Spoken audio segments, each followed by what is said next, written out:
마르코가 전한 거룩한 복음 12장 18절에서 27절까지의 말씀입니다. 그때에 부활이 없다고 주장하는 사두가이들이 예수님께 와서 물었다. 스승님, 모세는 어떤 사람의 형제가 자식 없이 아내만 두고 죽으면 그 사람이 죽은 이의 아내를 맞아들여 형제의 후사를 일으켜 주어야 한다고 저희를 위하여 기록해 놓았습니다. 그런데 7 형제가 있었습니다. 마지가 아내를 맞아들였는데 후사를 남기지 못하고 죽었습니다. 그래서 둘째가 그 여자를 맞아들였지만 후사를 두지 못한 채 죽었고 셋째도 그러하였습니다. 이렇게 7이 모두 후사를 남기지 못하였습니다. 맨 마지막으로 그 부인도 죽었습니다. 그러면 그들이 다시 살아나는 부활 때에 그 여자는 그들 가운데 누구의 아내가 되겠습니까? 7이 다 그 여자를 아내로 맞아들였으니 말입니다. 예수님께서 그들에게 이르셨다. 너희가 성경도 모르고 하느님의 능력도 모르니까 그렇게 잘못 생각하는 것이 아니냐.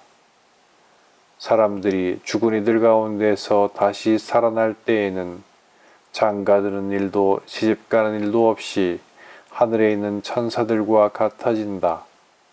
그리고 죽은 이들이 되살아난다는 사실에 관해서는 모세의 책에 있는 떨기나무 대목에서 하느님께서 모세에게 어떻게 말씀하셨는지 읽어보지 않았느냐.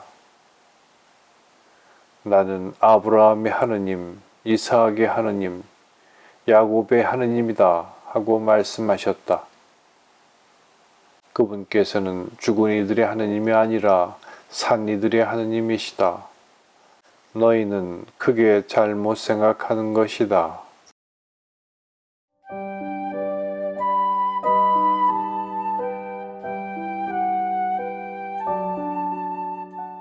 어느 선배 신부님의 누이는 신체 장애가 있는데 신부님에게 이런 이야기를 한 적이 있다고 합니다. 나는 하느님 나라에서 영원히 살게 된다는 말이 그다지 기쁘게 들리지가 않아. 현세에도 장애로 고통을 받는데 그것을 영원히 견뎌야 한다니 어찌 기쁠 수가 있겠니? 이에 관하여 신부님은 바오로 사도의 말씀을 빌려 설명하였습니다. 죽은 이들의 부활도 이와 같습니다. 썩어 없어질 것으로 묻히지만 썩지 않는 것으로 되살아납니다. 비천한 것으로 묻히지만 영광스러운 것으로 되살아납니다. 약한 것으로 묻히지만 강한 것으로 되살아납니다.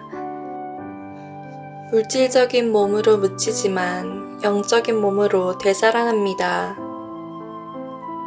본디 부활이란 애벌레가 나비가 되듯이 씨앗이 나무가 되듯이 현세적인 몸은 사라지고 새로운 차원의 몸을 가지게 되는 것입니다.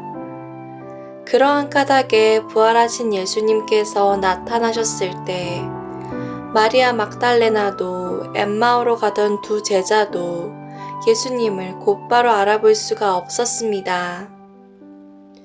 오늘 예수님께서 이렇게 말씀하십니다.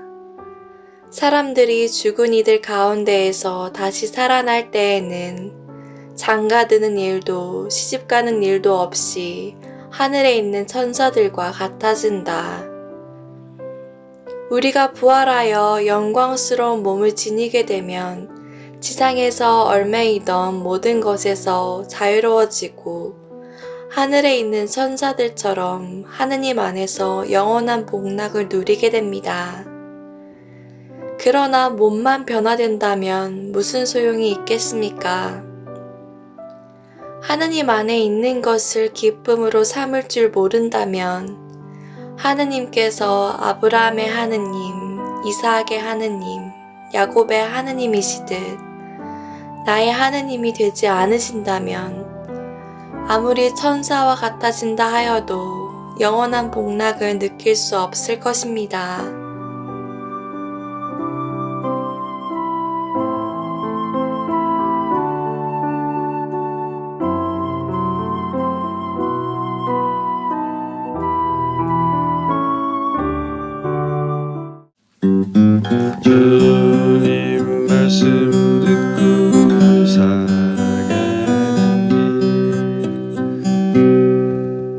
요셉이 볶음밥